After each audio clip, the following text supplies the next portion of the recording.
You are now listening to the Checkmate Arcade Podcast, episode 205, recorded on March 15th, 2015. Brought to you by Frigid Blast Studios in association with NoobReview.com.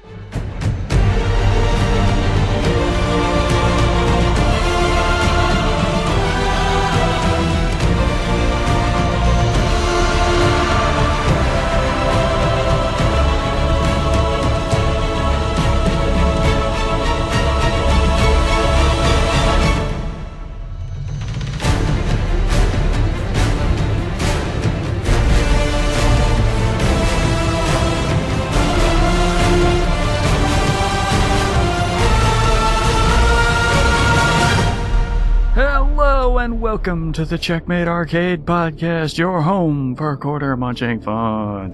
And I'm a cop on the edge, and I'm getting everything done however I have to do it. My name is Steven Boss, the Dark Boss Man. Don't worry, Moira. I've been through this 3 times before. I'll get us out of here.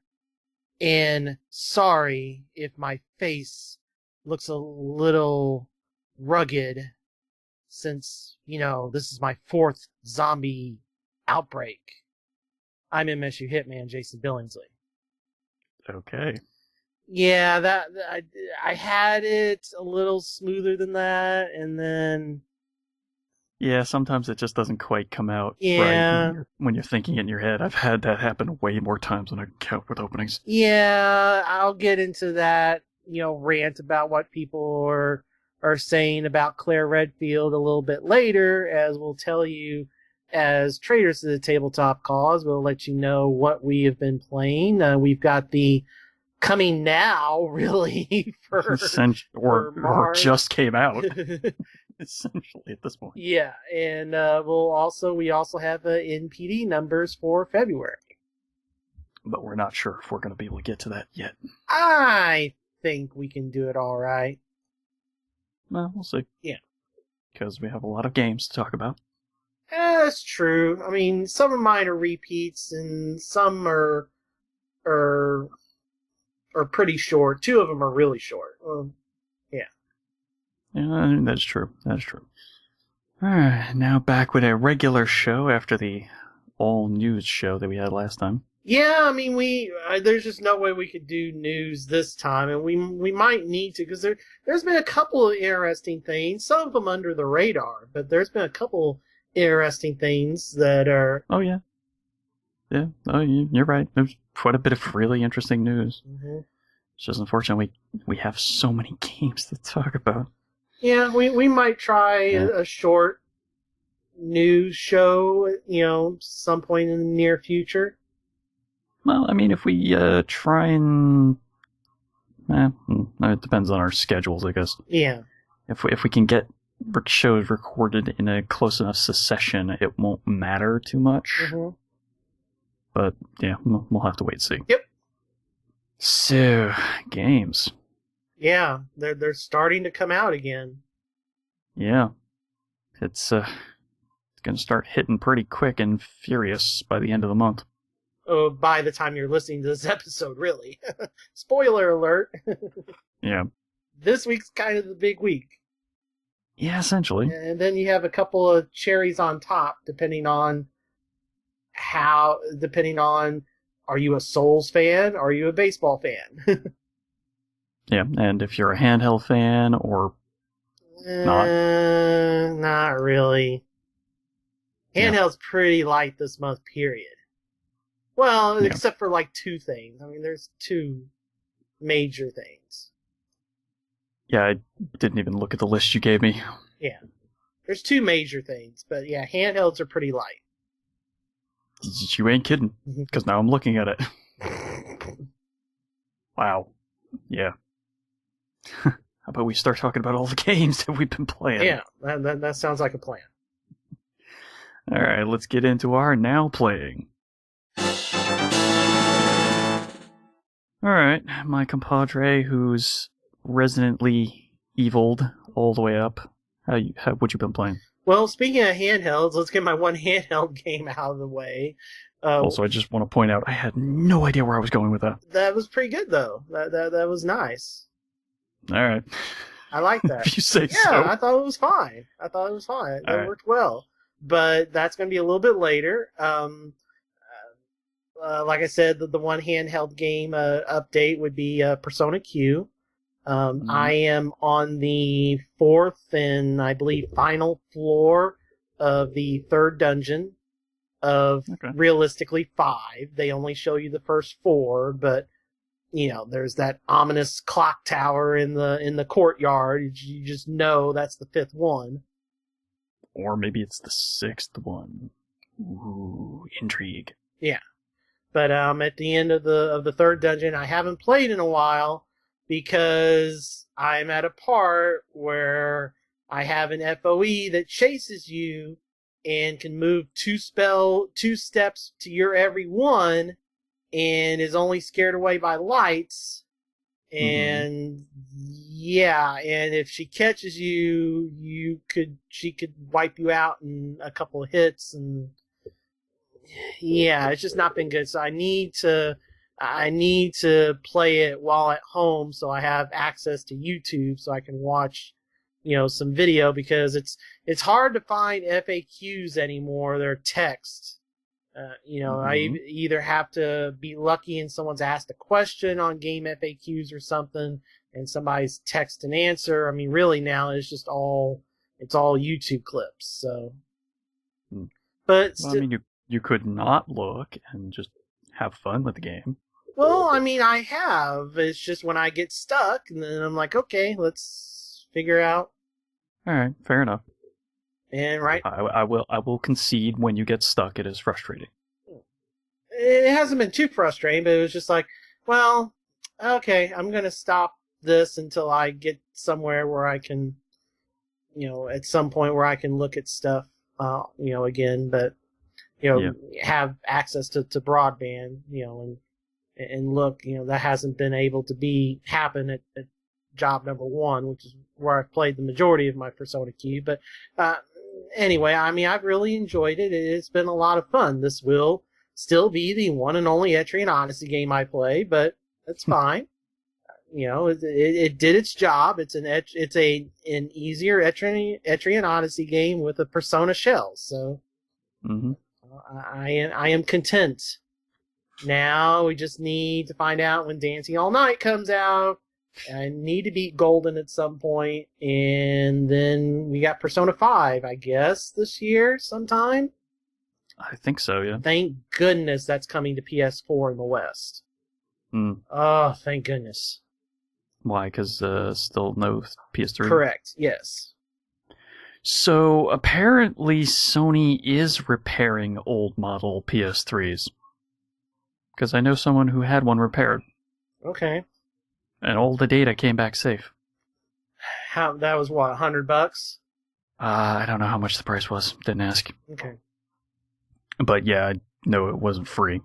Oh yeah, I know it won't be free, but apparently they're still repairing those. Maybe it's because their damn firmware updates and PlayStation Store app updates are crashing freaking PS3s.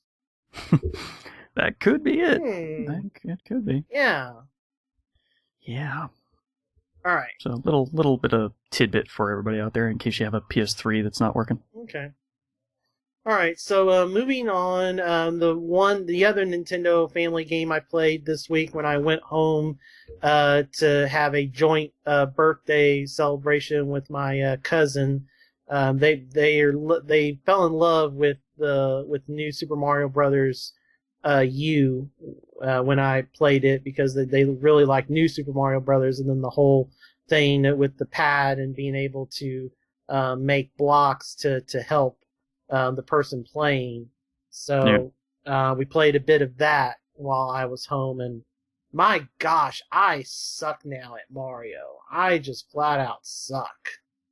Like, we're on the 3rd or 4th world, something like that, and got to the freaking castle, and it's this auto-scrolling level with this lava that comes in waves, and the lava is a one-touch kill.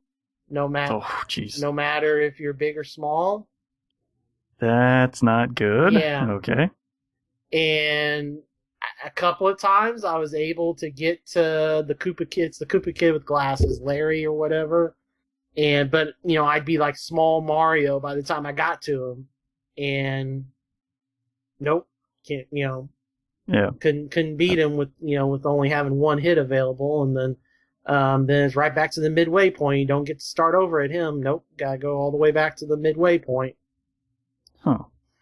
Okay. So that is weird. Yeah, so that was about an hour of frustration, but then I just quit because that world had a way to bypass the mini fortress.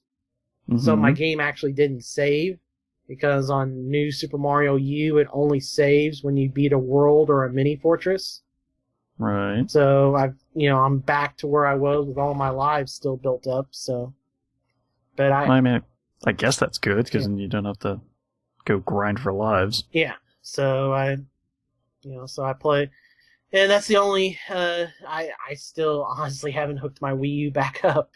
Yeah, I need to hook that back up. I just haven't gotten around to it. I have been playing quite a bit on PS4.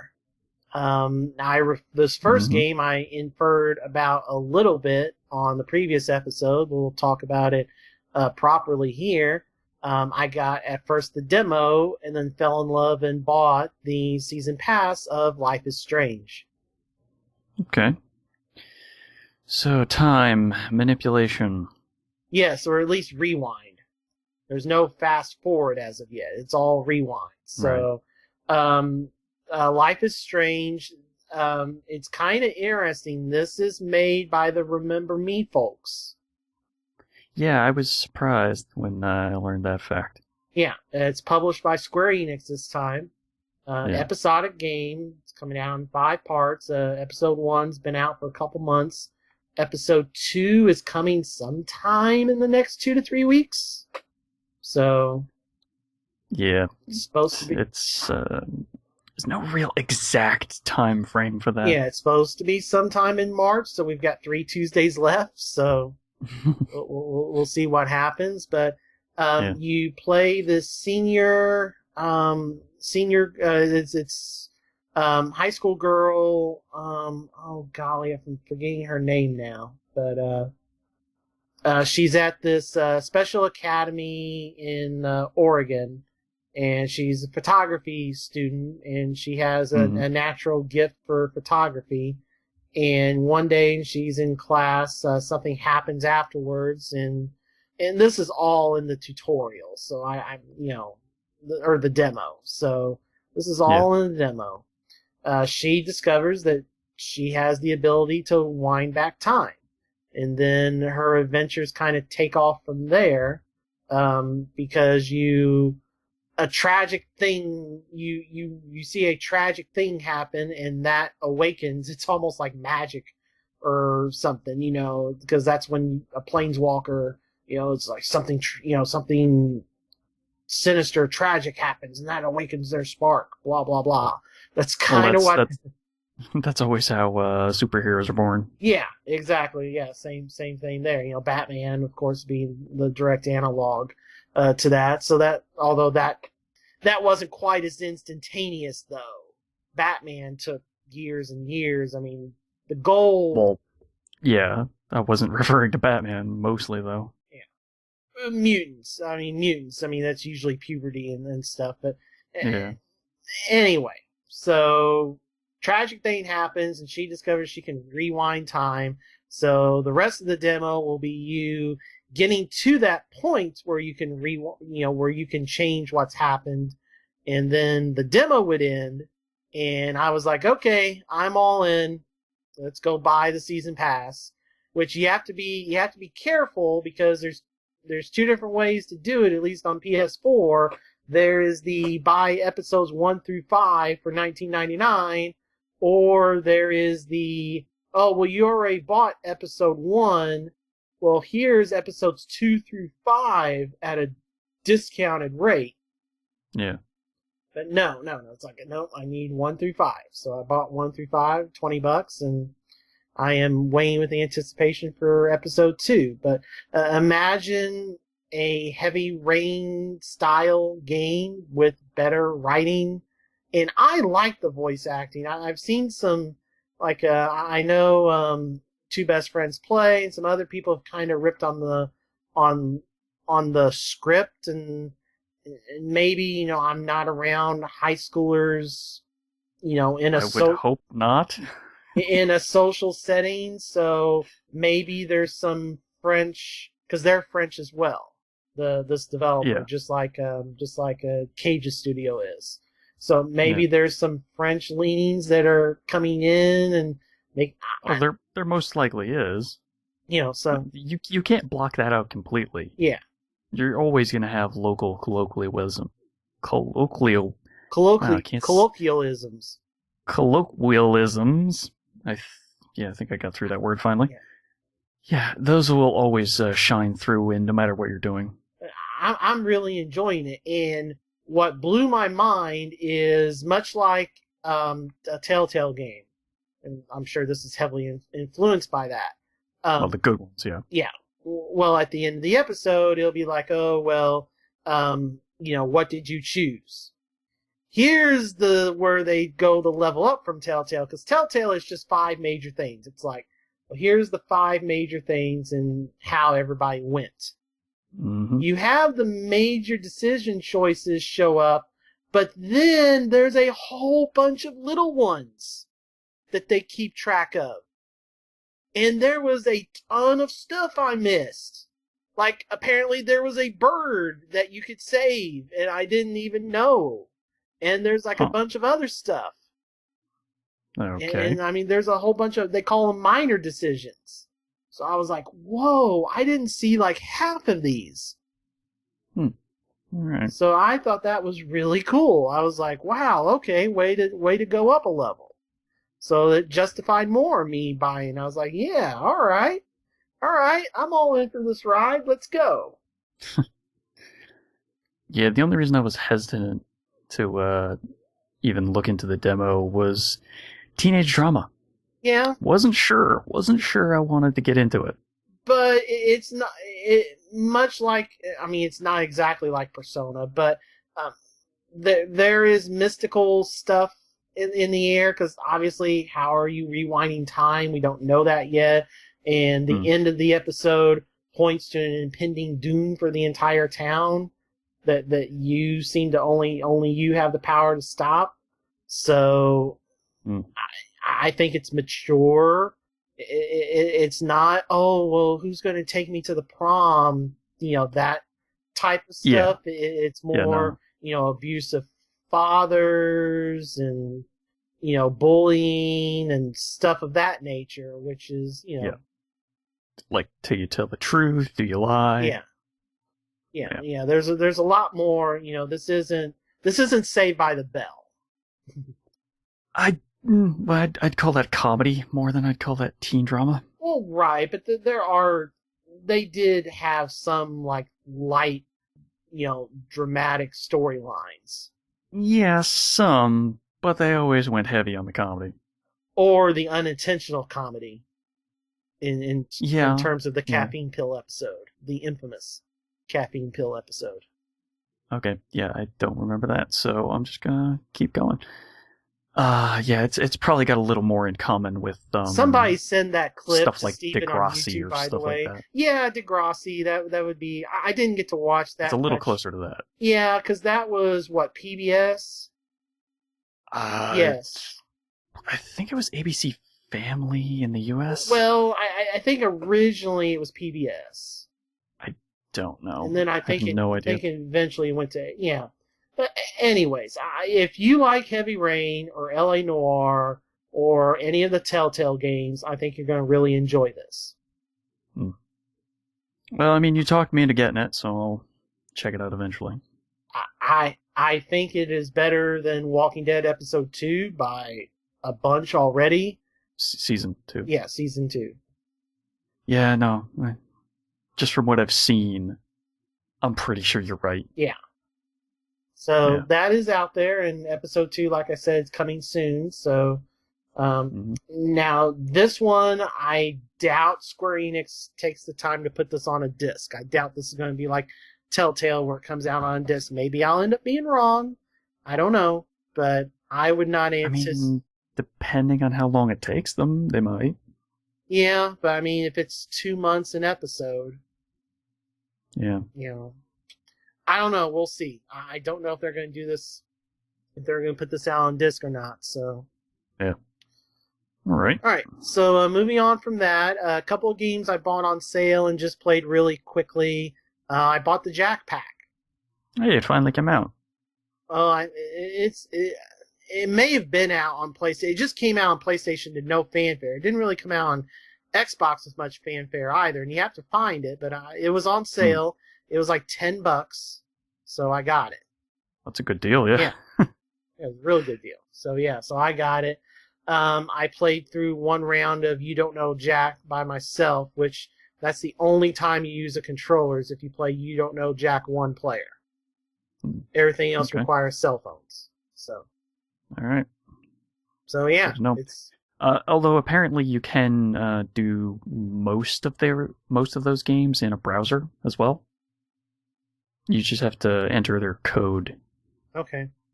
I don't know. I just thought that was really interesting and worth mentioning. Okay. Yeah, if you often, or at least even sometimes have, if you often have a lot of friends around, that game, it won our co-op, game of the year. So, that is definitely something to get. If it's something where it's like me, where you might occasionally have it, then wait for a sale. $10 was the perfect price for that for me. So. Yeah, no, I got it on sale as well. Yeah. I didn't pay full price for that. Another game in the same sale that I got at the same time was the PS4 version of Divekick, because it was not cross-buy with the PS3 Vita version. Huh. Weird. Okay. Which is fine. Whatever. I paid like $2 for it, so... It's an older game, so okay, I guess I could kind of see that. Supposedly it was because the extra character and the balance patches and stuff were included with the PS4 version, so it's a different game or something. I don't know. Whatever. I paid $2 for the PS4 version, $2 or $3. So. Well, was it Divekick Edition? Yes. Yeah. Okay. Yeah.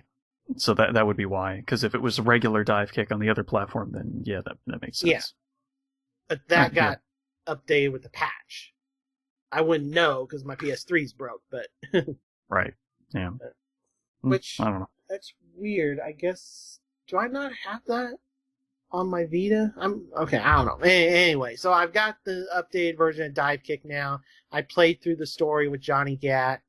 It's Saints Row 4 like. It's like, oh, we're jacking into this world, and what's this Divekick stuff? And the main bad guy takes over Seth. So that's who you fight. You still fight Seth, but it's like the main bad guy from 4 is in there now, so. Okay.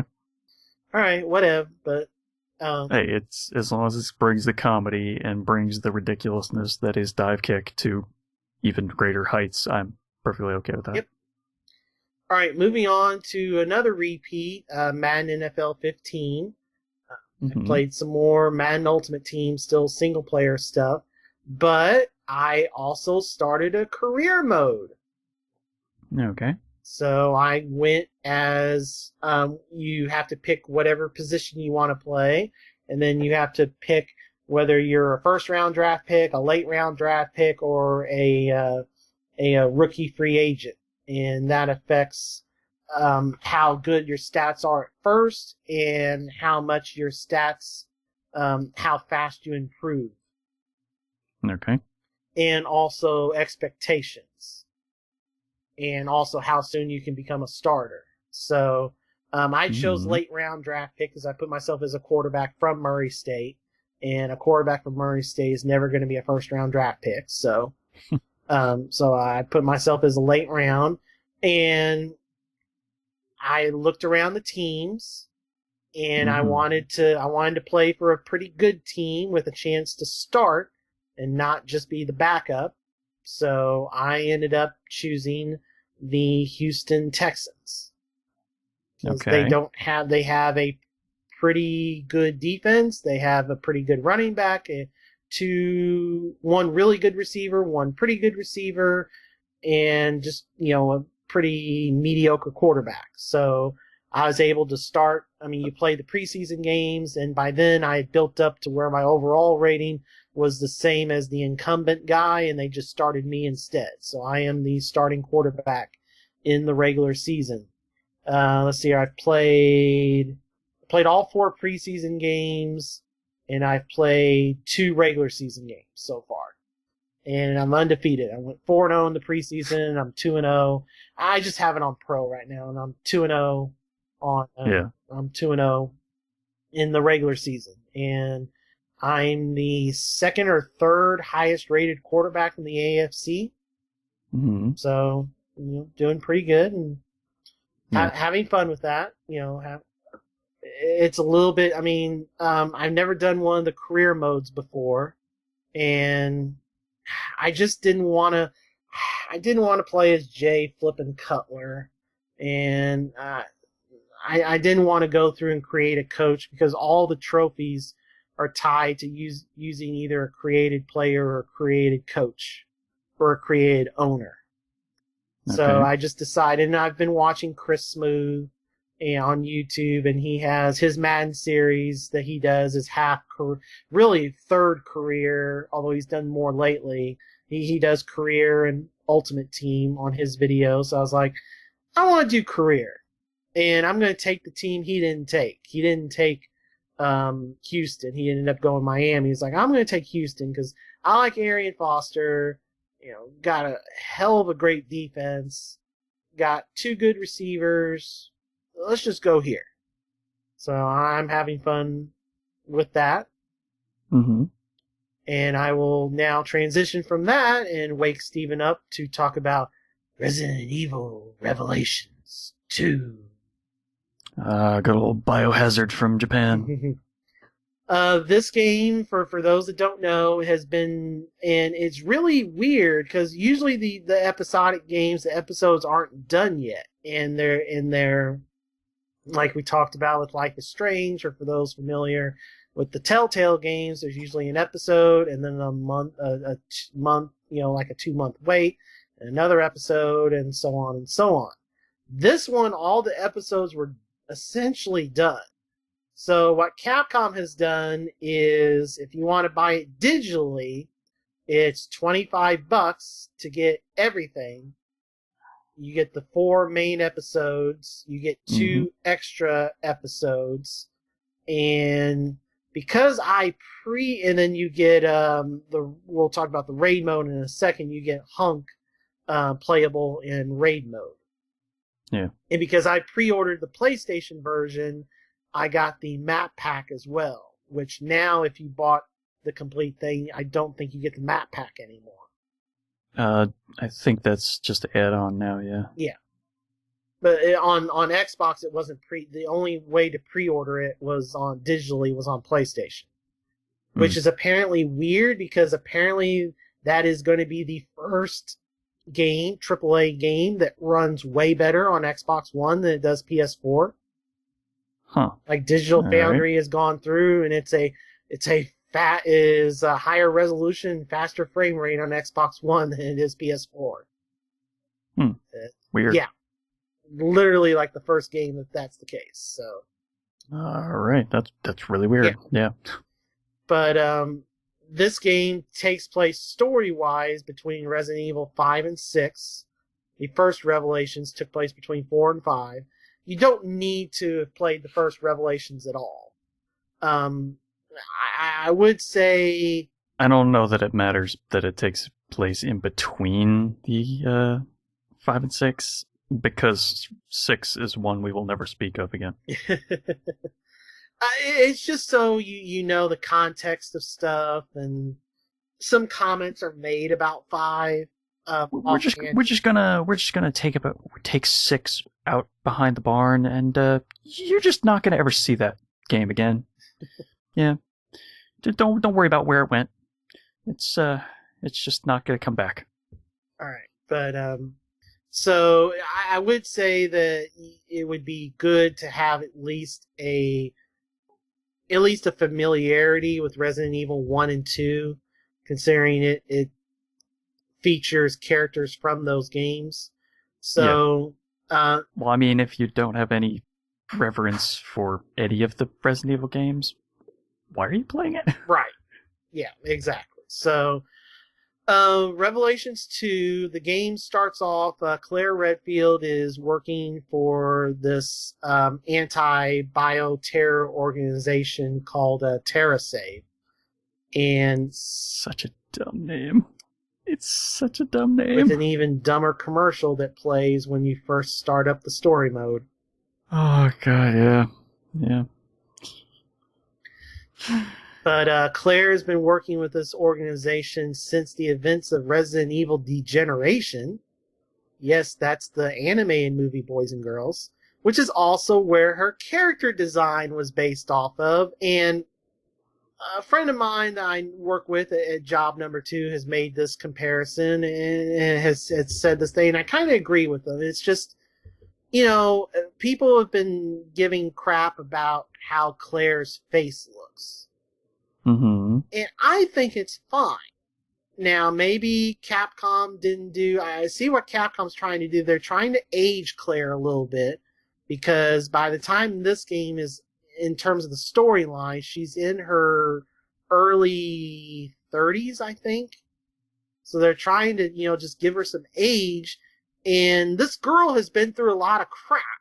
She's been through the zombie apocalypse of Resident Evil 2. Mm-hmm. She's been captured and left to die on what ends up being 2 separate umbrella bases in the events of Resident Evil Code Veronica. Yep. She went through a zombie outbreak in an airport / small town into a big climactic fight at a factory in the animated Resident Evil Degeneration. Mm-hmm. So, yeah, she's been through some crap. So, yeah, so maybe, she looks battle-hardened. I mean, she's not Sonya Blade, okay? She is, I think, a more realistic approach than... And even Mortal Kombat has toned down, their characters' designs in the new one.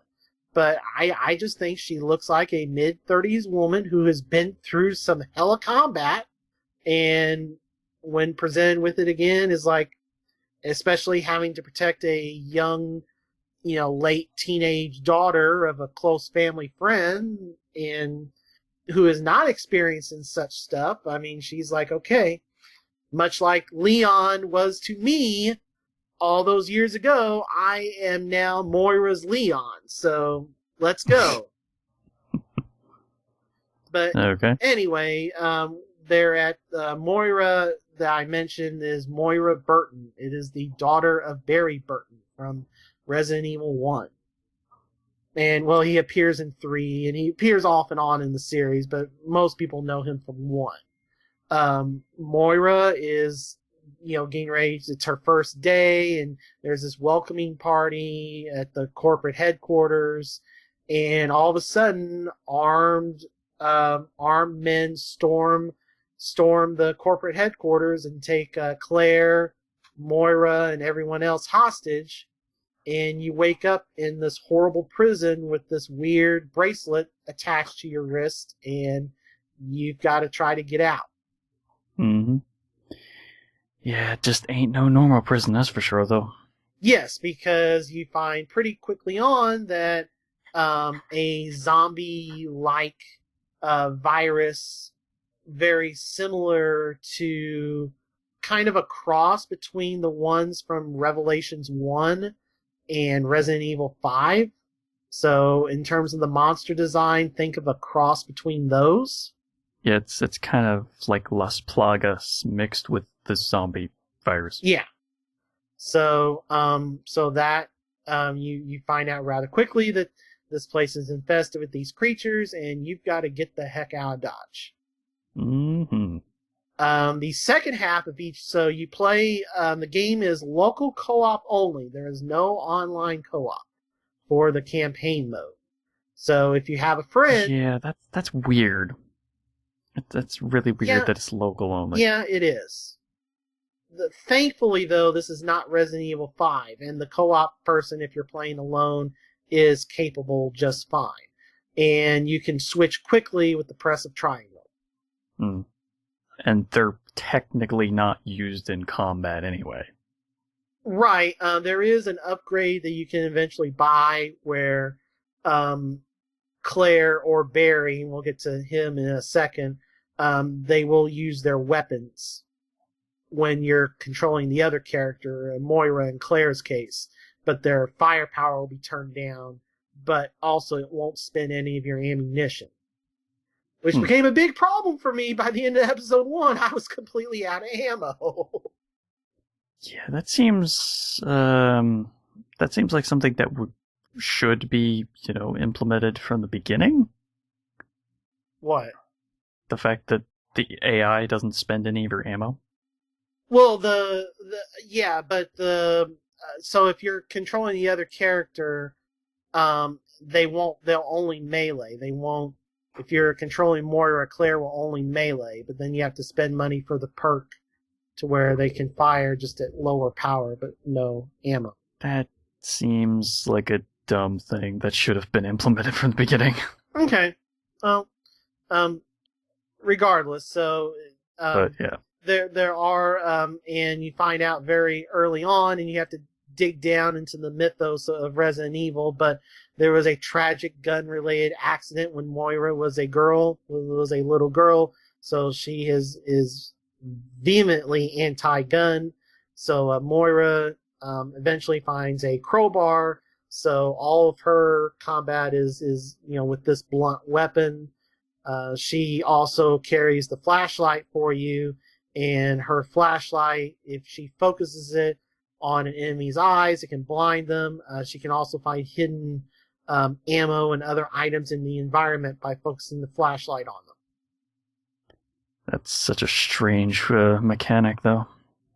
Shining the light on things just so they become actually visible to everyone. It's weird. No, I mean, it's just, giving, different play styles. It's just weird, though, that they're completely hidden until you shine the light on them.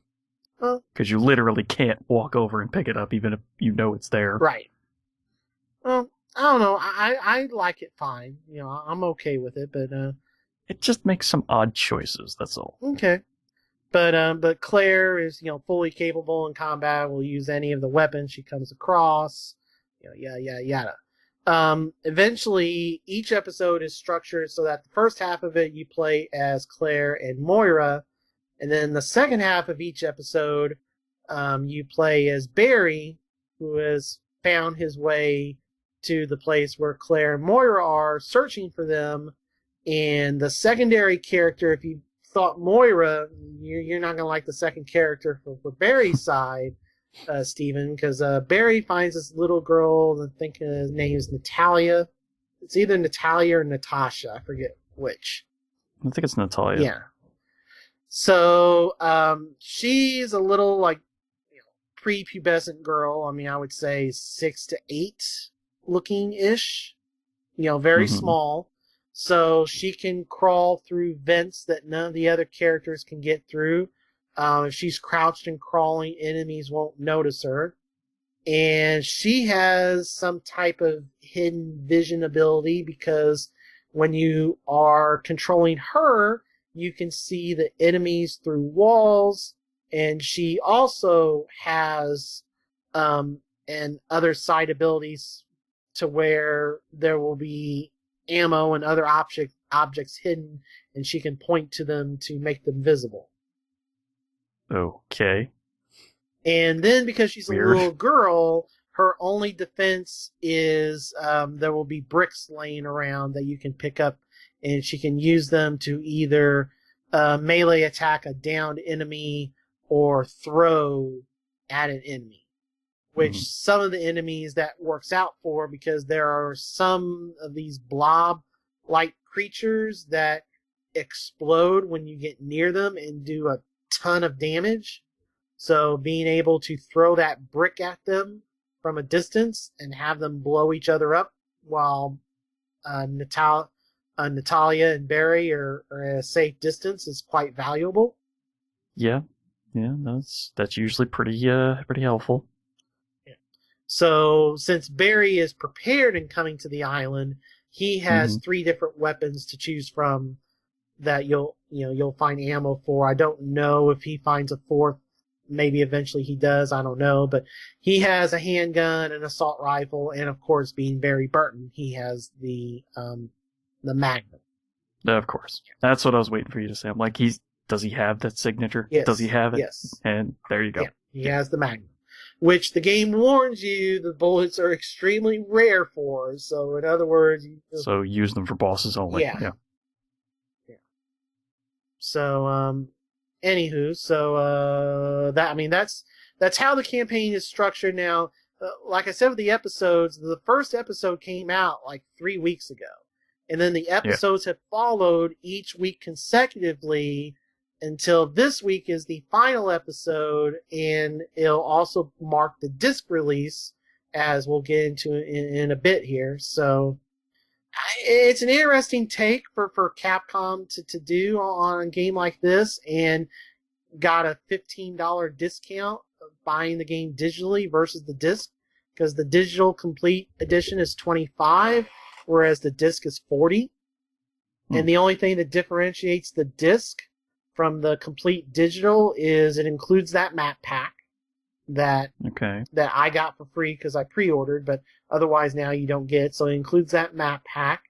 It also includes the $10 of outfits for the 4 main characters, alternate outfits. Mm-hmm. And it also lets you play as Wesker in raid mode. Oh, okay. And so raid mode. Yes. Now, raid mode is not quite as awesome as it's going to be pretty soon, because I'm anticipating the patch to come out this week because of this release, but eventually this will have online co-op. Right now it does not, as we're recording this. But eventually it will have online co-op. So, yeah, that's weird that they'll only put it in the online mode. Or in raid mode. Yeah, I don't get that either. So, anyway. It's just weird. So this is kind of the evolution of Mercenaries mode from 3 and 4 and 5 and 6. This was present in Revelations 1, but heavily improved here in 2. So the premise is you're basically doing training missions for the Red Queen AI to send out wherever. And you start with a handful of characters, and you have the ability to unlock others as you progress, or buy a couple, in terms of Hunk and Wesker. Mm-hmm. And you go on these missions where they will generally be either time-based or kill all the enemies based.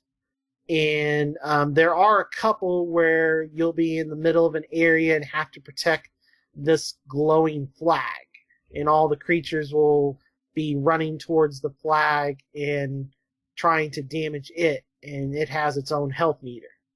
It's an objective-based mode. Yeah. But, so the objective can vary. Well, so far, every time it's come up, it's been, okay, here's this open area, here's this thing you have to protect, we're going to spawn the enemies to come after it, go. No, I mean the objective to either survive or kill all the enemies. Yes, correct. Or get to the exit or get to the exit before time runs out. Right. Yeah. It's a lot of fun because the combat in Revelations is very similar to Resident Evil 4. It's a mix between Resident Evil 4 and 5. So there is I headshot a zombie and it's stunned. Let me run up to it, hit R2, and do a finishing move on it. oh, this big enemy, I knocked it down with a couple shotgun blasts. Let me do a big attack, a ground attack here to either kill it or heavily damage it. And the enemies all like this is essentially Capcom's take on Borderlands, because all the enemies have health meters and what their level are appear above them. Some of them have special abilities. It will also show, and all the damage they take, the numbers pop out every time you hit them. Numbers just pop out for the damage. Very similar, obviously, to Borderlands. Well, I mean, that's just good sense. You should always have damage numbers pop out of enemies. Yeah. So you either can buy there are a couple of in-game systems. There's gold you earn from defeating enemies, doing the missions, and there's also like 2 daily missions every day that reset every 24 hours. So this gold you use to refill all your ammo and herbs and other consumables, because everybody eventually gets some type of ability, usually like a bottle that they can throw that either explodes or is ice or whatever. Right. So basically just a quick clear everything out grenade. Yeah. Or freeze everything or whatever. So this gold you use to recharge those things. You can use it to buy weapons and buy attachments for the weapons. Please tell me you cannot buy that currency. No, you cannot buy that currency.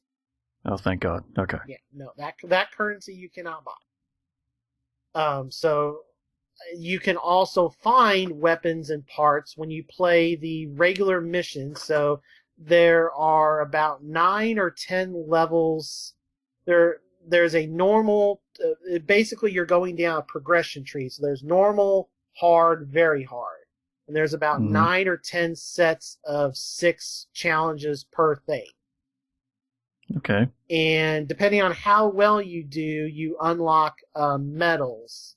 And the goal is in each stage essentially is to get to the end, don't use any herbs, kill all the enemies, get to the end, don't use an herb, kill all the enemies, and then that will unlock the completionist medal.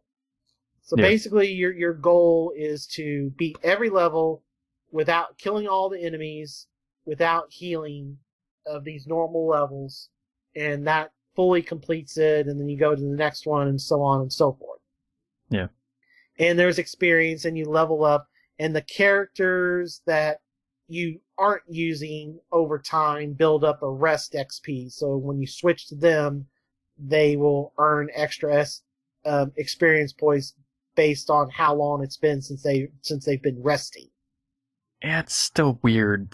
They've got a lot of weird systems in this that they're odd in comparison to what a Resident Evil game has been. Yeah, but it's really addicting and fun, even single player on raid mode, I will have to say.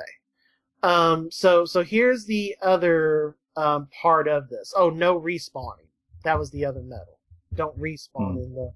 Now, the levels so far on normal have been fairly easy, and there is a suggested level.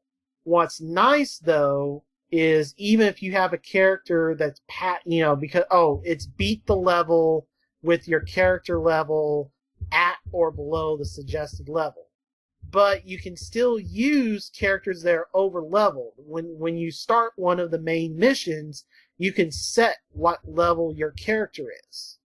So Claire's the one I use the most, and she's up to like level 18. If the suggested level of the mission I'm doing is like, say, 7, I can manually adjust her to level 7 and be fine and play that mission and complete it with being the suggested level. Yeah. There is respawning, and this is where people got confused when Capcom was first showing this game off. There are life crystals that allow you to respawn with full health and full ammo. Okay.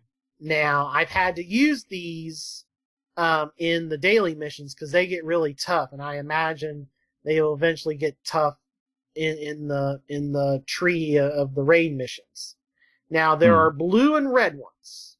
Blue ones, you earn.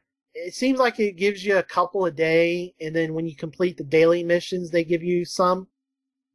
The red ones are the ones you have to pay for. But I've not bought a single one because I've not needed it. Because the amount of blue ones they give you has been enough for me so far. Okay. And you just earn a bunch. Even if once a day all you do is go into raid mode and do the 2 daily missions, you'll get so much XP and so much gold and some blue crystals and just be fine. Okay. Now, the bad thing about the daily missions is you can't find weapons or parts. So when you do the normal missions, there'll be 3 treasure chests in each normal mission. And it will give you a record that is either a weapon or a part. And when you get back to your hub, there's like an old jukebox that you feed the record into and pay some gold, and it analyzes what it is. It's like, oh, here's what you got. You can also, if you don't want to, sell the record directly and get more gold than you would have if you analyze it. Oh, I don't want this, and then sell it. Yeah. The weapons all level up as well, so you'll constantly be getting better weapons. The parts, when you put a part on a weapon, unlike the single player, the parts are tied to that weapon, period. The only way to get the parts back is to destroy the weapon, and it refunds you the parts. You can also, if you want to keep the weapon but not the parts, you can destroy the parts and keep the weapon. Yeah, that's a really weird system. I mean, you'll find better guns, or you can buy better guns, so there's always that incentive of, now I've used a bunch of parts, so I've got a bunch of parts on all the weapons, so when I eventually find new ones, I'll just have to, but I've got so much gold, it doesn't matter. Like, I've got so much gold. And it's like Claire's at level 18, and everybody else is like level 5 to 7. Alright. And like I said, you earn more characters as you complete the episodes, and as you get the completionist medals, which is where you get all 5 medals at once for being the mission without respawning, yada, yada, yada. The first character you unlock with getting 10 completion, the characters you unlock through the raid mode, through completing everything, the ones you get from the single player, through the campaign are all tied to that.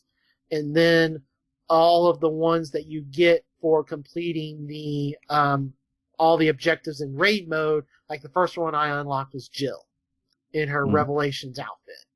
And then eventually there'll be Chris and Leon, etc. Yeah. Okay. The only 2 classic ones you don't unlock are Hunk and Wesker.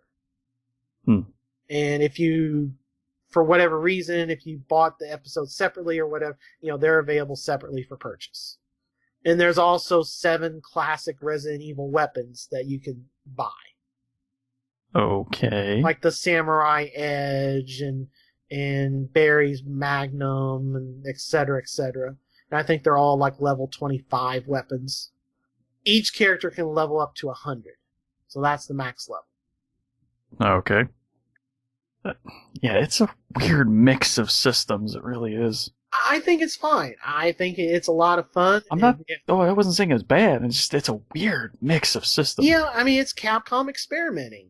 And I'll be honest, I did not try the raid mode in Resident Evil Revelations 1, but the 1 and 2 has gotten a lot better feedback. So, I don't know.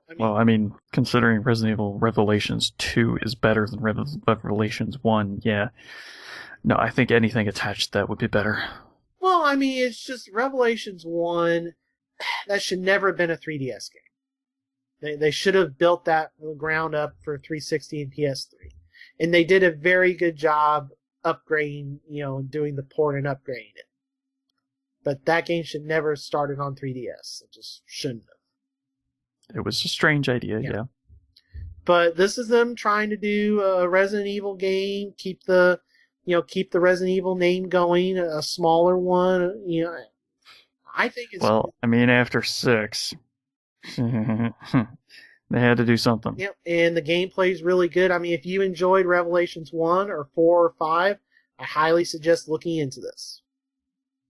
I still don't know that it hangs with 4. Well, I mean, 4 is one of the best games of all time, so... Yeah. But I think this is much closer to 4 and 5. This is Resident Evil on the right track. I'm much happier with this Resident Evil than 6. But... Well, I mean, considering how bad 6 was, that's kind of easy to do. It was really bad. Yes, you don't have to tell me. I still haven't fully, quote-unquote, beat that yet, because I haven't beat Ada's damn campaign. Don't even bother, man. It's not worth it. I know, that's why I got rid of the damn game. Yeah, that's what I'm saying. Yeah. Alright, anyway. Alright, so the final game I played this week, it was on sale with Best Buy, and I actually got to use my Gamers Club Unlocked. Actually, because it's hard for me to ever find something in stock at Best Buy that I want. So I was able to get the definitive edition of Sleeping Dogs on PS4. Ah, okay. That game is a lot of fun. Yeah, graphical update, all the DLC on the disc. Yeah. That is a lot of fun. That is a fun game. Imagine Grand Theft Auto with Batman's melee combat. Yeah, if I remember right, yeah, that's kind of how a bunch of people described it. Yep, because enemies glow red when they attack, and you hit triangle, and you counter. I've not gotten to the gunplay yet. Eventually, guns get introduced. Guns are powerful, but I think they all kind of run out pretty quick. Yeah, I'm very early on. I've done like a handful of story missions. I've done a couple of side quest things, so I'm very early on. But man, that game is just fun. And I didn't play Grand Theft Auto 5 enough. Eventually, I want to fix that. But, 4 is just so overrated. And it's just with 5, it's like between Saints Row and Sleeping Dogs, it's kind of like in, Assassin's Creed and Mordor and Batman did things differently. I just look at Grand Theft Auto, and Grand Theft Auto 5, I guess the heist thing and the 3 characters at once is what distinguishes it, but they just spent so long, like they just now released those online heists, and things haven't been going that smooth for the online. Just not really. From what I've read. It's better now, though. But still, it's like, okay, between Saints Row and Sleeping Dogs, I don't know, like, I just don't have an itch, for Grand Theft Auto 5 that much. Like, I should, I need to have played that more, but it's just like... The problem with GTA 5 is that the world that they create, they want you to obey all the rules, as opposed to have fun. If you just want to run around and have fun, the game starts punishing you with harder and harder police. And it just gets incredibly hard to deal with. Now, in all the other open world games, you can deal with the police a lot more. Yeah. It's less of a huge problem. But yeah, in GTA 5, they just do not want you to have as much fun. Yeah, so, I mean, playing Sleeping Dogs and knowing that I have Saints Row 3 that I still need to complete, and then eventually probably Saints Row 4 on PS4, it's just like, I don't have an itch to play GTA 5. It's like, these two underdog, pardon the pun, games, it's like, why do I need Grand Theft Auto when I have Saints Row and Sleeping Dogs and they're more fun? You don't. That's the thing. Yeah. So I highly recommend, Sleeping Dogs. Well, let me clarify. If you don't intend to intensely play the online mode, yeah, you're better off with the other game. Yeah. So yeah, I'm having a lot of fun with Sleeping Dogs. Like if I wasn't doing this right now, I'd be playing Sleeping Dogs. So yeah, or Resident Evil or something. So because I actually need to catch up. I'm only halfway. I'm not even halfway through episode 2. I'm only about a third of the way through episode 2. I've already downloaded and installed 3, and then 4 is getting ready to hit, so... Yeah, games are coming. You have some games you've been playing. One in particular I'm really interested in hearing about, but why don't we throw it over to you, Steven? What have you been playing? All right. I guess we'll start off with PC because that's the quick stuff. I played a little bit of Hearthstone, Heroes of Warcraft. Not really much to say. I played just enough to face a bunch of people with a bunch of the new Gnomes versus Goblins cards. Those are some powerful cards. Yeah. I might have to actually play something else that will soon be a card game that's free to play on PC. Okay. You'll have to tell me about that later then. Well, it's one of the stories that we'll cover when it's something you already know about. It's one of the stories that we'll cover the next time we do a news episode. All right, well, hopefully I do. All right. Yeah, so I just played a little bit of that. Not much to say about that, really, other than bought a couple packs, got a couple cards. Still continues to be a great game. Played a little bit of Diablo 3 for PC as well. The new season has begun. Unfortunately, I didn't get to finish Season 1 with my Demon Hunter. So, I still haven't finished. Still haven't played through the new DLC. For all the, what's the DLC's name that now I cannot remember for the life of me? Yeah, God, Reaper of Souls. Yeah, there you go. Yeah, so I still haven't seen any of that new content.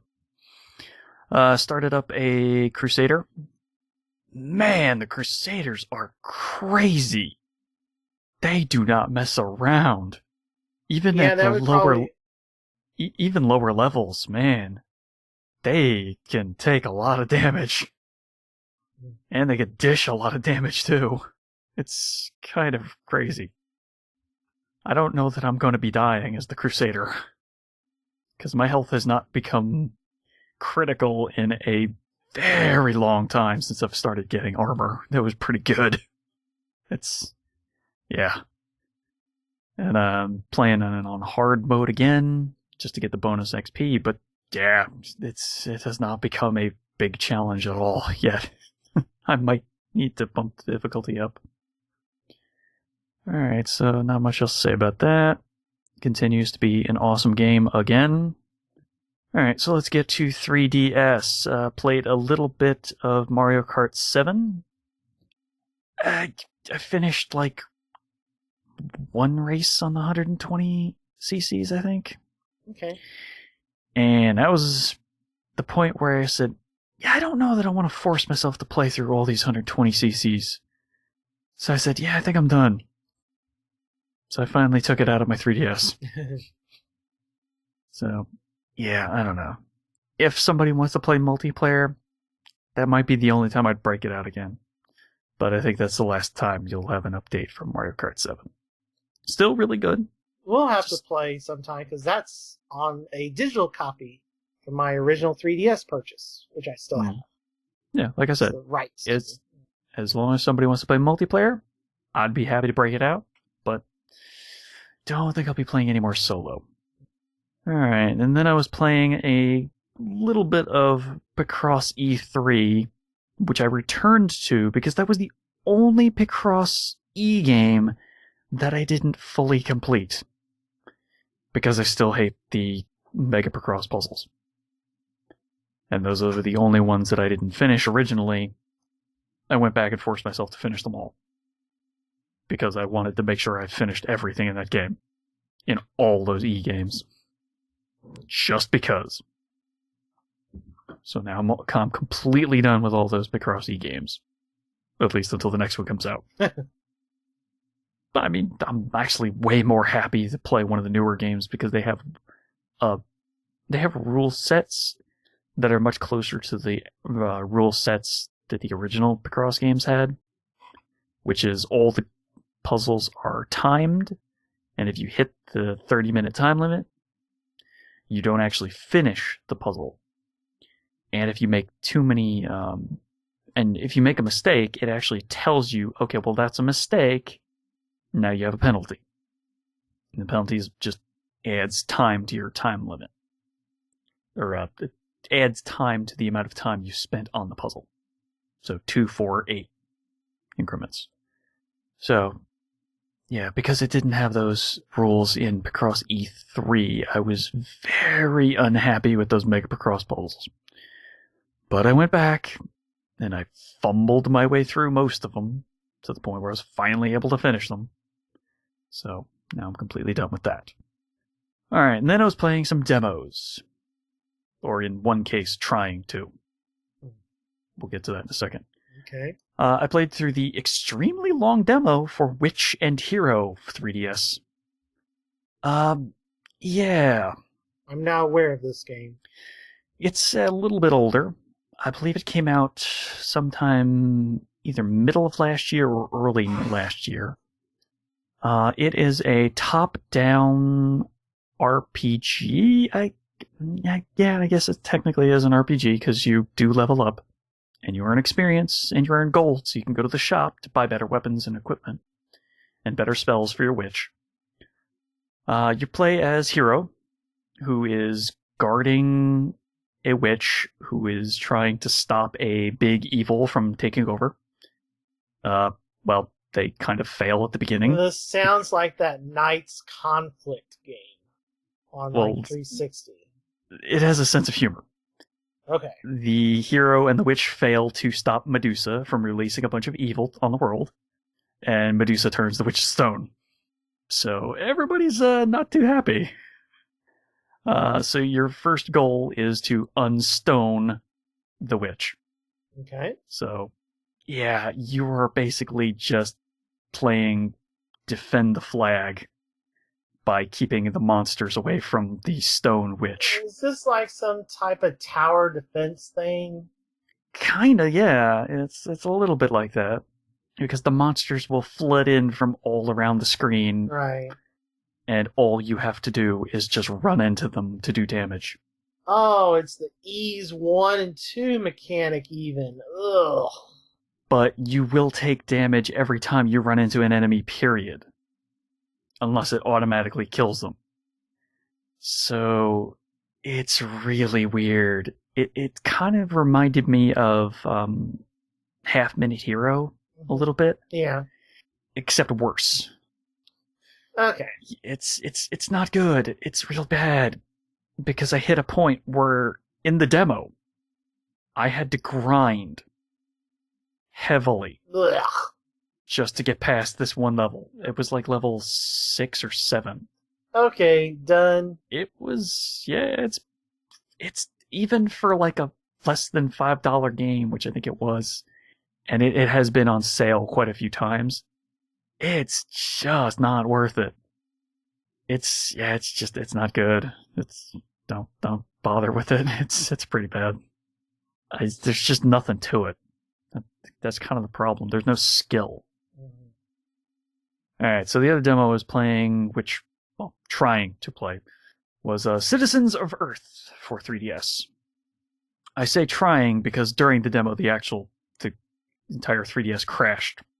Or the demo crashed, I'm not sure which. And I've never had that happen. So I'm kind of unsure which happened first. Whether it was the 3DS crashing or it was the game crashing, I'm not sure what happened. So, I was highly confused. Citizens of Earth, though, is an RPG brought out by Atlas. You are the Vice President of Earth. And this is your second day in office, and you've taken a giant vacation.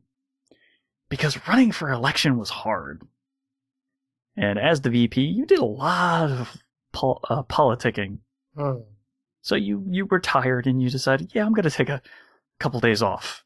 So you go back to your house, where you're living with your mother still.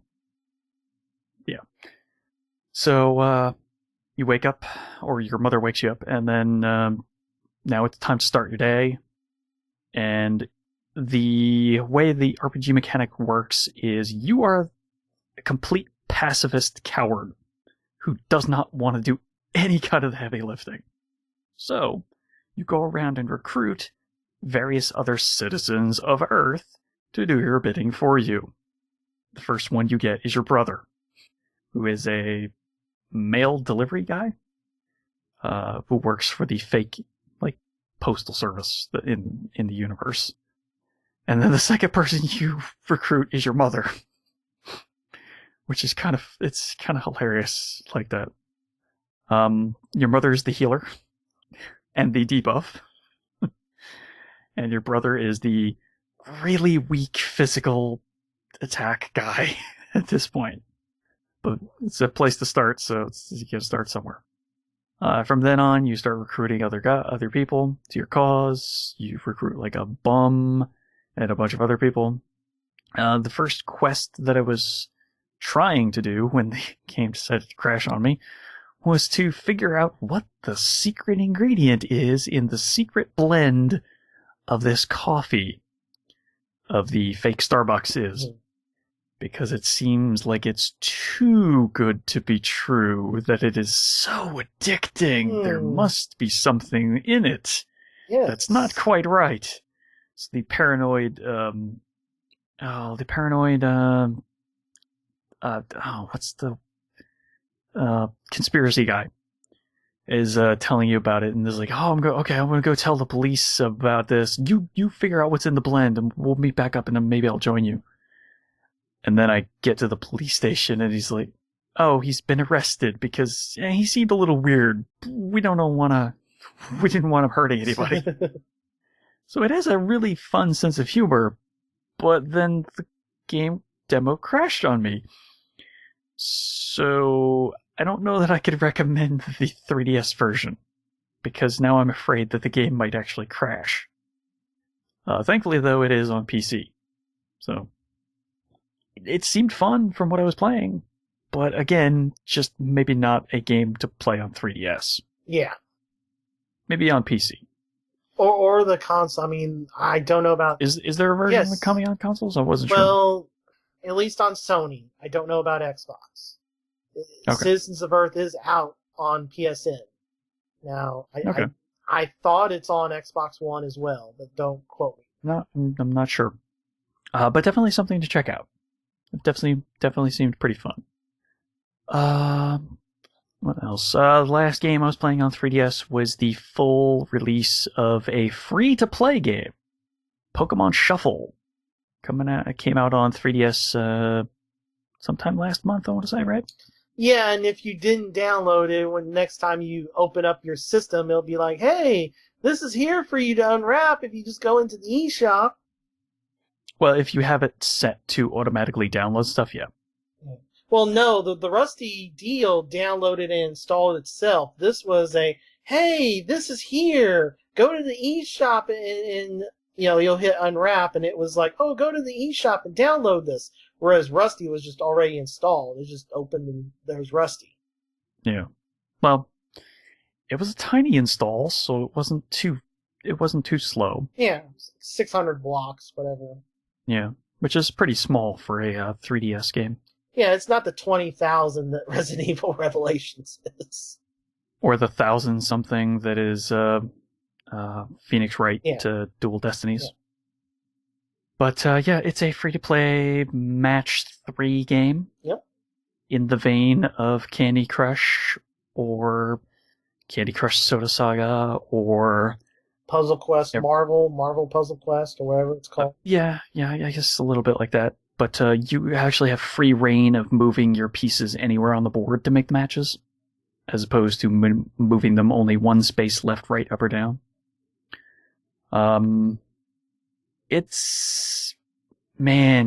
Does it show you its free-to-playness really quick. Okay, so to do anything in the game, to play any of the puzzles, you have to spend a heart. Okay. Alright. And the hearts replenish one every half hour. Of course. A half hour is a very long time. And you only have 5 hearts. And it pisses me off every time I run out of hearts, because god damn it, I was still in the middle of trying to do something. Is there any way to...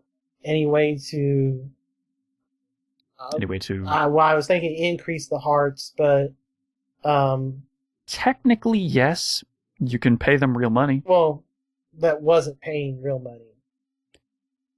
I mean, yes, there is, but okay, so once every 15 levels, you will encounter a mega evolved Pokemon. That Pokemon is controlled by a trainer. Your reward for beating that mega Pokemon is a gem and the Mega Stone for that Pokemon.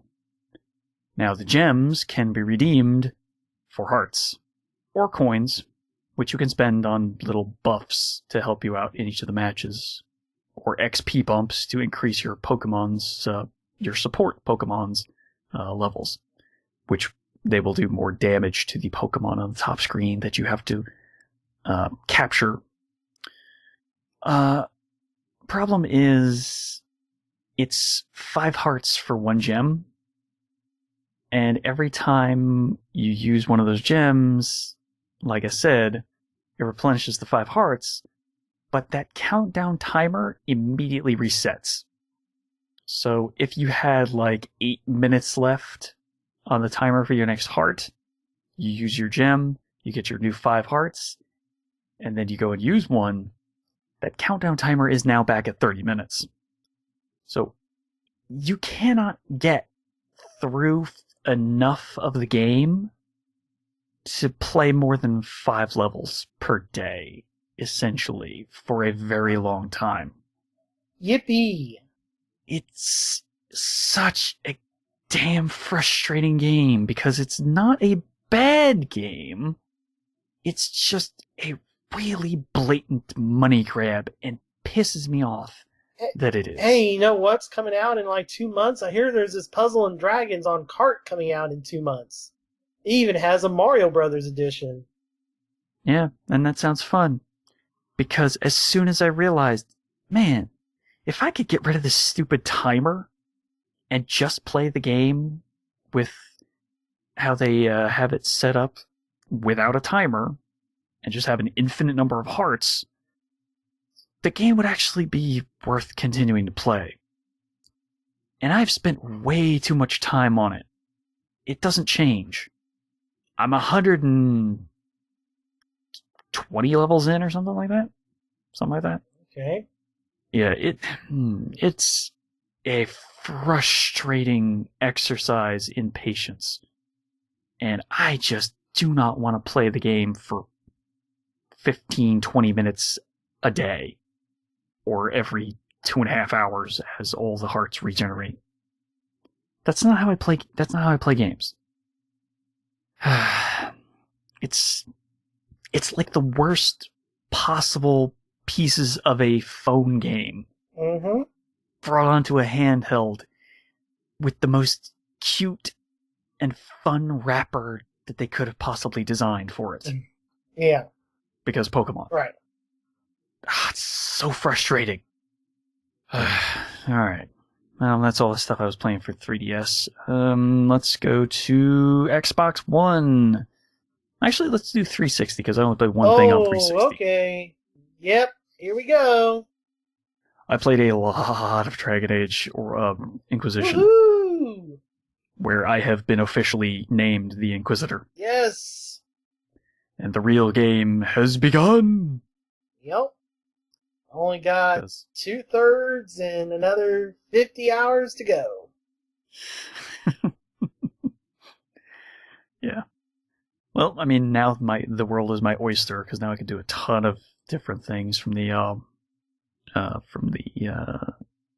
world map now. So which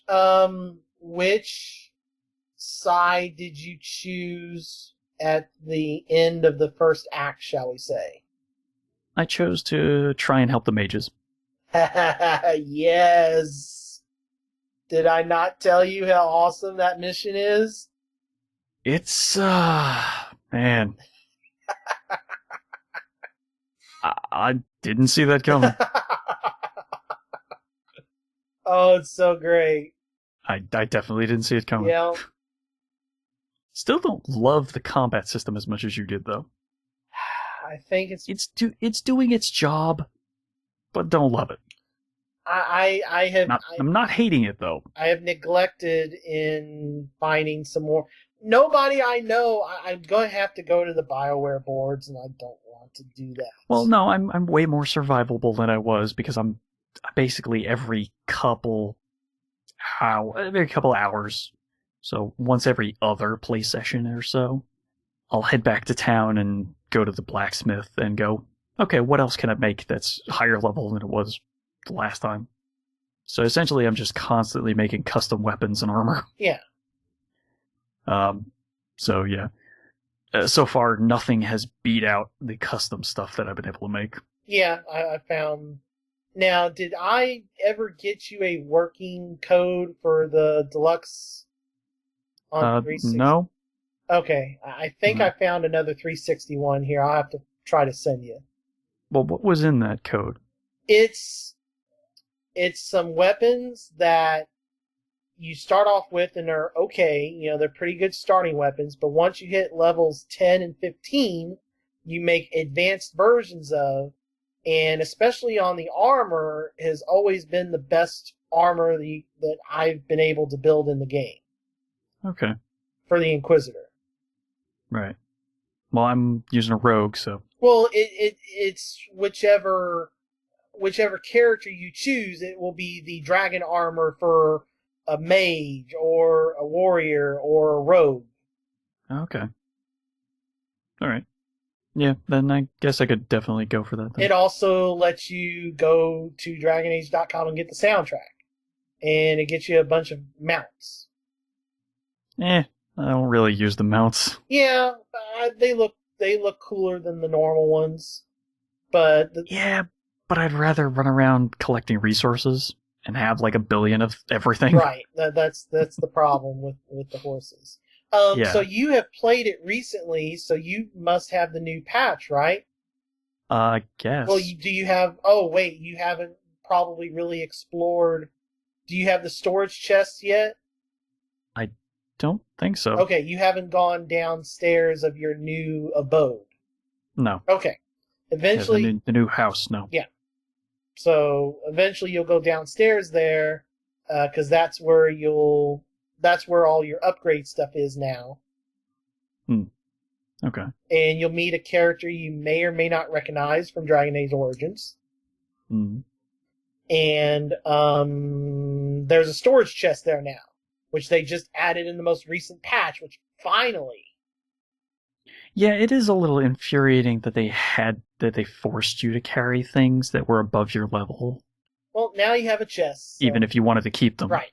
Well, now you have a chest, so that's all fixed. Yeah. And eventually they're putting in the Black Emporium from Dragon Age 2, where you'll be able to alter your character's looks. I'm happy with my character's looks, though. I was as well, but it's nice that that's coming. It's nice to have, yeah. So the only really downside to continuing to play the 360 version is I've encountered a few bugs. Bugs that are kind of detrimental to enjoying the game. But I understand the bugs are their only reason that I'm not enjoying certain things. Sometimes during a conversation, the audio will just skip randomly, like somebody hit the fast forward button. It's weird. Because you'll actually hear them start talking, but then start talking in another sentence, and then another sentence, and another sentence, and it'll all just fast forward, and then skip to a certain point, and then finally catch up. It's weird. Okay. It actually happened during one of the cutscenes for the fight before I found my new house. Oh. Yeah, that was the way Cullen was talking. Yeah. I couldn't understand some of what he said. Yeah, that's just frustrating. I would have thought that they would have been able to fix at least that stuff. But I guess not. But other than those weird glitches, I'm still enjoying it enough that I am more than happy to keep playing. Okay. That story's got me hooked. Yep. And I mean, you didn't play 2, so there was one thing that you didn't catch that you just went through that I explained to you before we started recording. But another recurring character. Yeah. Well, and then another one will be coming up here pretty soon. Yeah. I think you know who that is, though, probably. I have 2 guesses, and one of them is bound to be right, but I'm not sure. Okay. I mean, because it would be odd if it was the player character. But, I don't know. We'll see. Wait, no, I take that back. There's 3 recurring characters you're getting ready. Yeah. Oh, okay. Yeah, there's 3 recurring characters that you will eventually see that you have not seen yet. Yeah. All right. Well, so continuing to play it. Depending on how you set up your Dragon Age Origins, there may be a 4th, but not too many see the 4th. Okay. All right. Well, I'll have to take a look at keep an eye out for that. But I'm about 30-something hours in, probably like 32, 33-ish. And I'm level 11. Almost level 12. Yeah, like I told you off air, about 12 or 13 is what you would need to be able to take on the first dragon, which the weakest dragon is the one in the hinterlands that you may or may not have accidentally run into. I saw him from a distance and said, nope. Walked backwards all the way out of that cave. Yeah. Yeah, he's guarding he's guarding a quest for Varric that I wanted to finish, but I was like, that seems like something I don't want to encounter yet, so we'll do this later. Yep. Sorry, Varric. Yeah. We'll get back to that. Yep. So, yeah. Yeah, so almost level 12 with my player character, and that's all there is to really say about that for now. But yeah, definitely get it on one of the current gen consoles or PC, because you don't want to play it on last gen. No. Yeah. I wish you'd known about getting an Xbox One before you bought it on 360. I had an inkling, but I probably should have waited, because I hadn't. By the time I started it, it had been on sale one other time before we started doing the awards show. Yeah. So yeah, and it would have been nice. Yeah, it's going on sale at Target next week. All the versions. Yeah. Well, I'm a little too far in to just start over. No. I mean, if there was a way I could somehow transition it to Xbox One, that would be okay with me, but no. Yeah. Don't think that's gonna happen. No. This ain't Fallout, and I couldn't bring it to PC if I wanted to or something like that. Yeah. Yeah, so like I said, just get it on current gen instead of last gen. Yep. Alright, so let's move on to current gen with some Xbox One games that I've been playing. We'll start with the recurring offenders, Destiny. Yay. I've almost acquired the Bad Juju and Thorn, which are exotic main weapons. One is the hand cannon, one is the pulse rifle. I'm so close. So close. But they both forced me to go into Crucible and kill people to acquire them. So that slowed me down a little. Hate the Crucible. Yeah. Problem is, it's full of, I'm sure, max level people. There's no way. Well, I mean, the thing is, the Crucible adjusts everyone's damage output, so it's even across the board.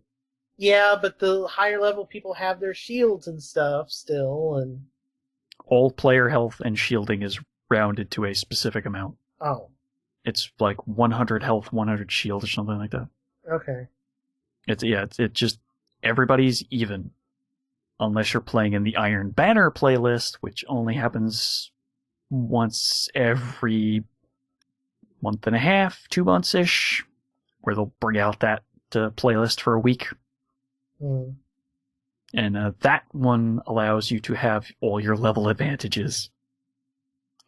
So you could be really ridiculously strong if you're fighting against somebody who's level 31 versus, say, you're 20 Mm-hmm.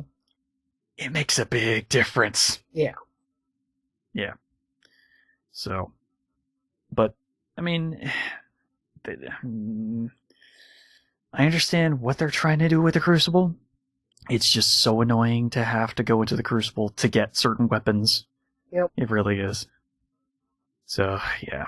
But I'm still playing it because, yeah, I still somehow enjoy that game. I don't even know anymore.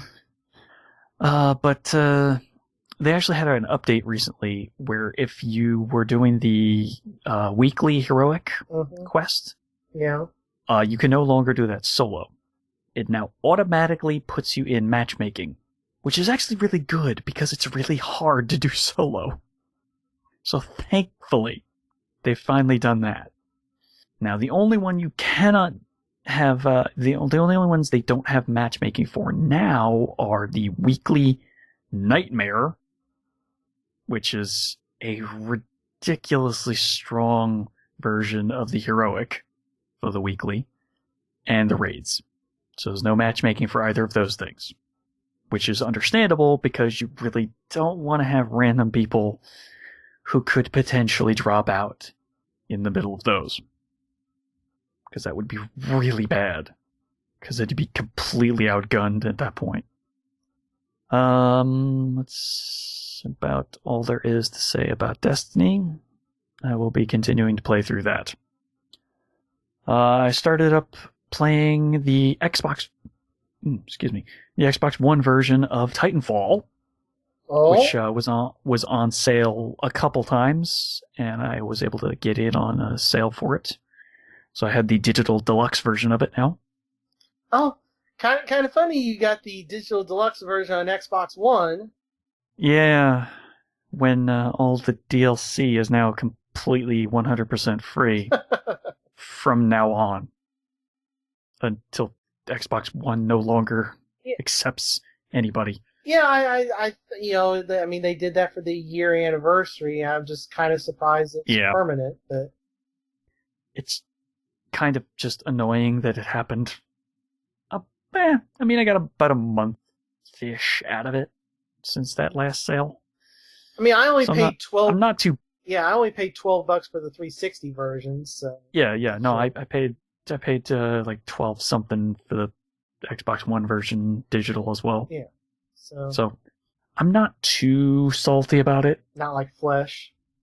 It's just odd because. Yeah. Because that's a weird thing to just randomly spring on somebody. Now, if they had done it like I thought they were going to do, and it was like, well, it's free for a day for the 1 year anniversary. Okay, people that care enough are going to get it for free, and then fine. Yeah. But what happens now when you bring out Titanfall 2, which we'll have to talk about in a future episode, is now confirmed coming out and on PlayStation as well as Xbox? What happens then when you tout the season pass for Titanfall 2? You're going to have a whole lot of people be like, I'll wait. You'll make it free in a year again. Yeah, probably. That's how I would act. Or they'll eventually just sell a digital deluxe version of it, just like they did this time. Yeah. And I should just wait and get it on sale then. Yep. You shot. It's like, hey, thanks for supporting. To me, that's just a wrong move. I get they're trying to be nice and they're trying to get the player counts up and this and that, but yeah, from what I could tell, the player counts were kind of low. In certain playlists, there wasn't over 1,000 players on some of the game modes. You're trying to do yourself a short-term bump, but you're going to do long-term damage because nobody in their right mind is going to buy the DLC pass at full price when you trot it out for Titanfall 2.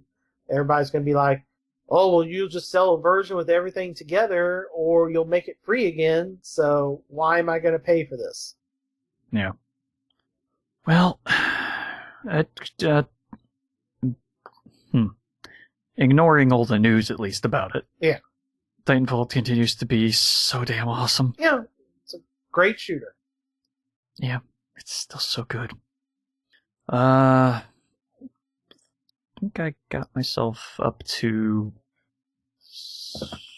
second prestige or almost first prestige. I don't remember. Or regen. Yeah. Can't remember now. It's been a couple weeks since I played it. But yeah, it continues to be still really fun. And there was a lot of things that they changed for the basically all the multiplayer modes, really. They added this star system, which is based on score, so your end result score counts towards a star rating, 1 to 3 stars. Okay. The 3-star rating on all the maps is kind of ridiculous. It's based on what game mode you're playing, but each of the scores I've seen for that 3 stars, it's pretty kind of ridiculous, because even if you're going on a rampage, yeah, it's rough to get that score. It's kind of weird that they would put it like so ridiculously high. I mean, you gotta have like a perfect round where you're just killing everybody to get that score. Yeah. It's weird. They've added a couple of achievements based on stars, which I don't know that the 360 version ever got that, or just got that at such a later patch. I just didn't see it. But yeah, it's still really fun. All those DLC maps were pretty good from what I played of them, which wasn't a ton, but So I mean, they did a pretty good job with the game overall. Just they just didn't really have enough oomph to keep going. Yeah. I don't know why. It's just a damn fun game. Alright, well, I'll continue to play it. Just because I have so much fun with it. Alright, and the last thing that I played was the Xbox One beta of Battlefield Hardline. Okay. Where I was a cop on the edge. And I was almost walking that line. Until they pushed me over. And things got real. Now, I was only playing the multiplayer beta, so... Although I take it that you watched the same video as I did that came out Friday. I've watched a bunch of the trailers previously. No, I was talking about the Giant Bomb Quick Look. I thought that was your Jeff Gerstmann impression all this time. No, actually it wasn't. That is a very fun coincidence. Okay, well... No, I still haven't watched that one. Okay, so Gerstmann... I've been busy with Metal Gear Scanlan.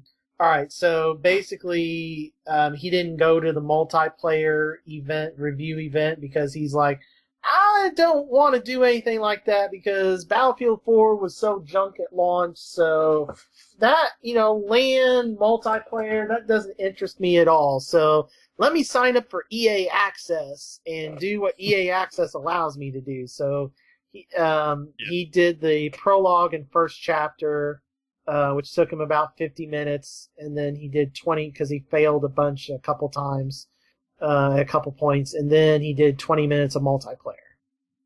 Okay. So talk about the multiplayer, and I'll talk about the single player, what I watched. So. All right. Multiplayer is Battlefield 4. Was slightly smaller maps. I mean, I guess. Well, the way MVP some of the maps were pretty big. Well, yeah, I mean, it's not like they're Call of Duty side, but they're all balanced around. I mean, there's no tanks, and I mean, there's choppers, there's cars. Yeah, there's regular cars. There's some armored cars. Mm-hmm. The only modes that were available were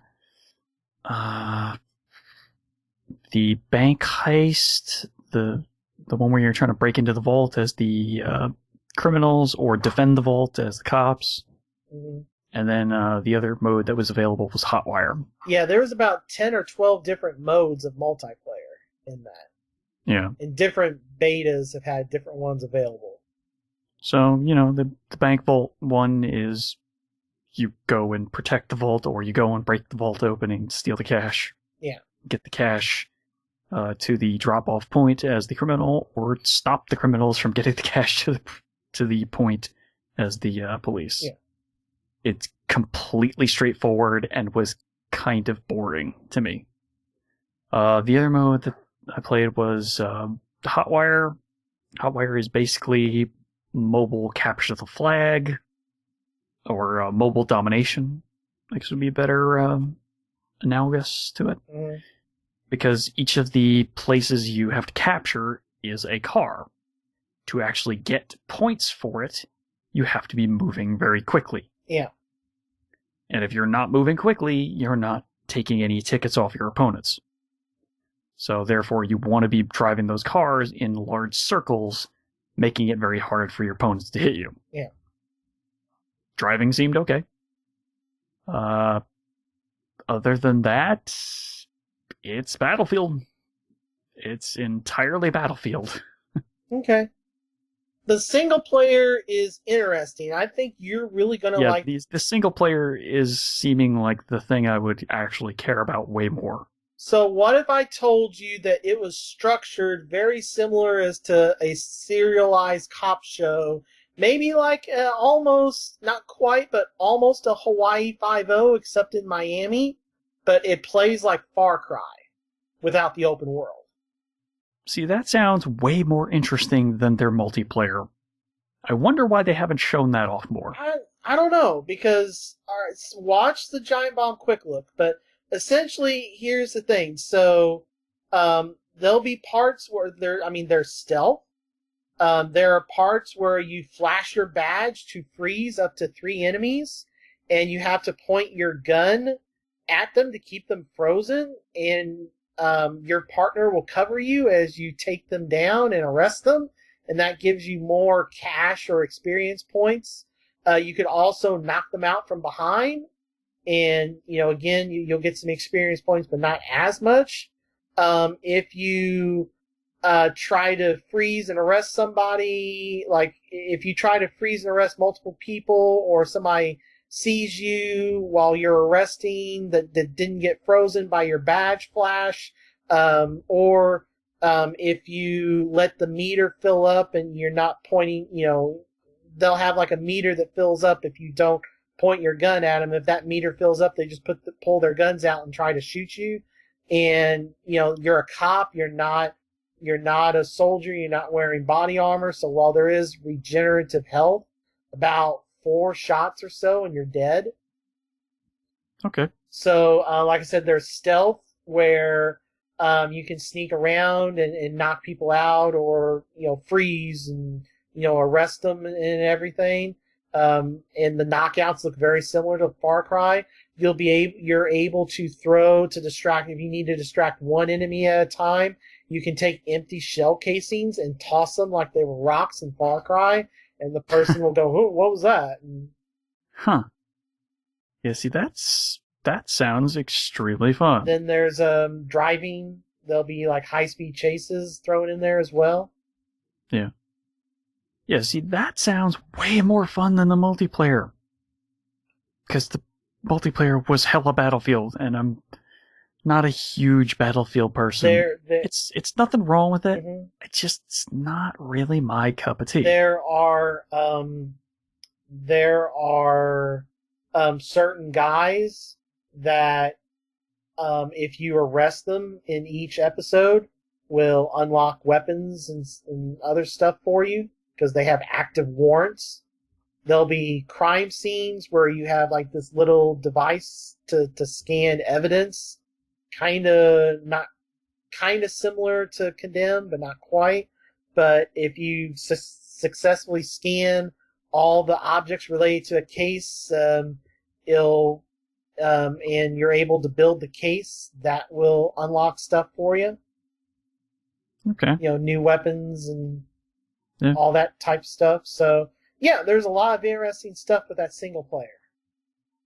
Yeah, it sounds way more interesting. Yeah, well, watch that Giant Bomb video. Like I said, it's about 50.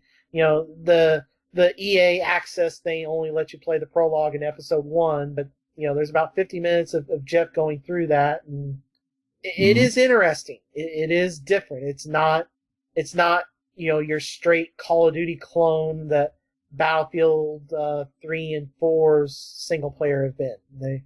They try some interesting stuff. God, Battlefield 3's campaign was so bad. Yeah. It was so bad. Oh, that fight in Times Square. God damn. It was so bad. Yeah, I still never did play 3 and 4, as I should at some point. It's just... Yeah, they tried so hard to be like Black Ops in Battlefield 3. Yeah. But that single-player campaign, it was just so bad. Yeah. Yeah, alright. That's all stuff that I've been playing. How about we get over to the games that have come out already and games coming soon for the rest of March.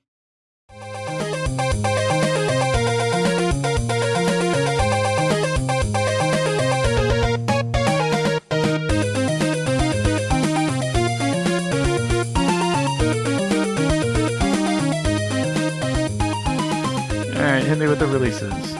Alright, not a whole lot came out the first 2 weeks of March on console. Yeah, but there was one thing that I heard some really good buzz about.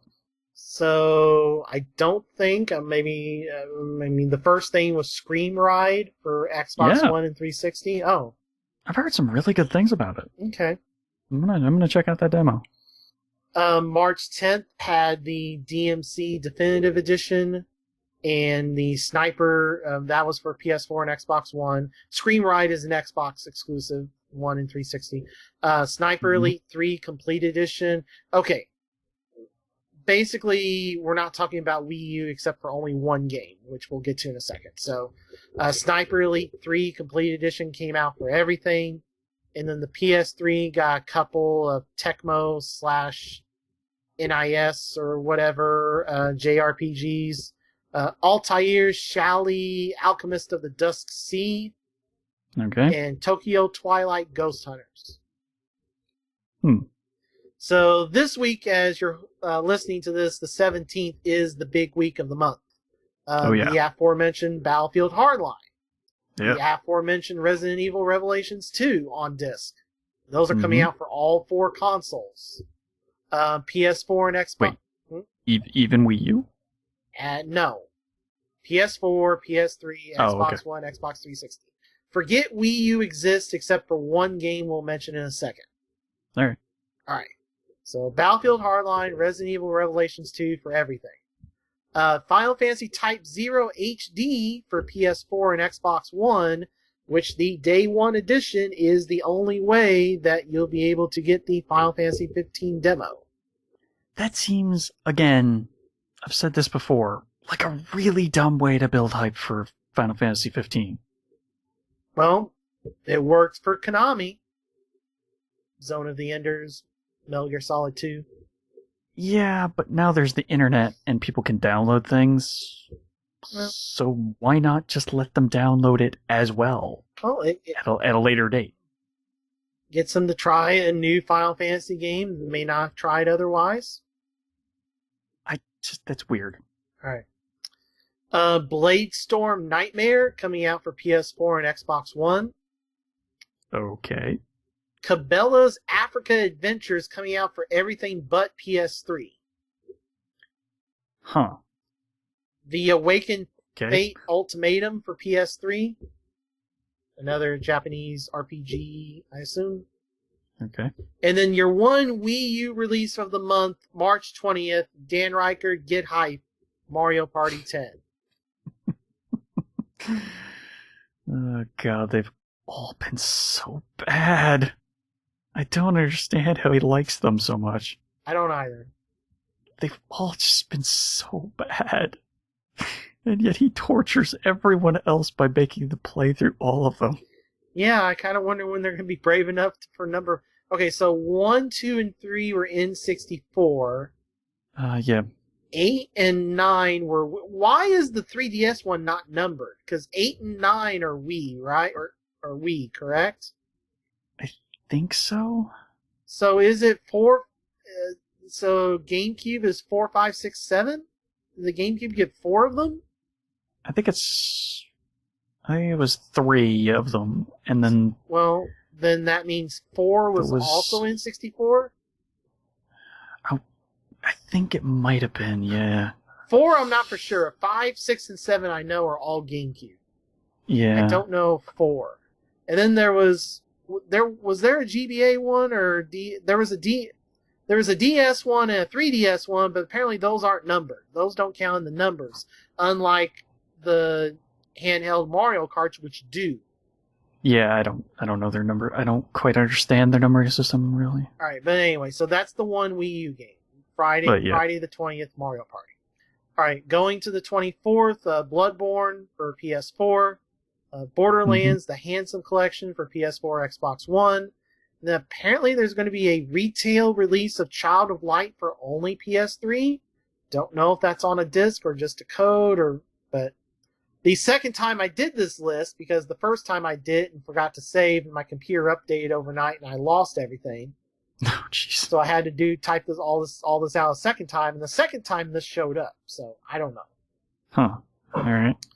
March 31st is the start of the sports season of games for this year. MLB The Show 15 for PS3 and PS4. You also have Tokuden Kiwami. It's a sequel to that Vita Tokuden game coming out for PS4. And then Square Enix is putting some triple packs out. They're doing an action triple pack of Just Cause 2, Tomb Raider, and Sleeping Dogs for PS3 and 360. And then they're doing a stealth triple pack on PS3 and 360 of Hitman Absolution, Deus Ex Human Revolution, and Thief. Okay, yeah, those aren't too bad. No, depending on price. Yeah. All right, on the handhelds, the only things we missed, March 10th, Tokyo Twilight Ghost Hunters came out for Vita. And just a couple days ago on the 13th, Codename Steam came out for 3DS. Yeah. Friday the 20th sees Fossil Fighters Frontier for 3DS. Tuesday the 24th gets Lego Ninjago Shadow of Ronin. And Tuesday the 31st gets MLB The Show 15 for Vita, which is not on a physical cart. The retail release is just a download token. Tokuden Kiwami is also on Vita, and Story of Seasons is on 3DS. Any idea what that is? It's JRPG, but I forget who's making that one. I forget who that. It's not Atlas, because Atlas has got Etrian Odyssey Dungeon and Devil Summoner 2 remake coming out. So it's not Atlas. I know it's not Atlas. Yeah. So that's it. Yeah, that's everything. I think that's going to have to be the show, too. Yeah, it's getting pretty long. Yeah. But we got through basically everything we wanted to do, except for the NPDs. Yeah, which we can tag onto the news. Yeah. Or maybe we could do a regular episode and then just have all the news and everything else on top of that. Yep. Because then we won't quite go overboard with all the games in the next time. Right. Alright, so that's gonna do it for this week. Don't forget to subscribe to the show through iTunes or the Xbox Music Marketplace. And you can follow us on Facebook with just search for Checkmate Arcade, 2 words. Or you can follow us on Twitter at Checkmate Arcade. Or if you want to follow us individually, it's at Dark Boss Man for me. At MSU Hitman for me.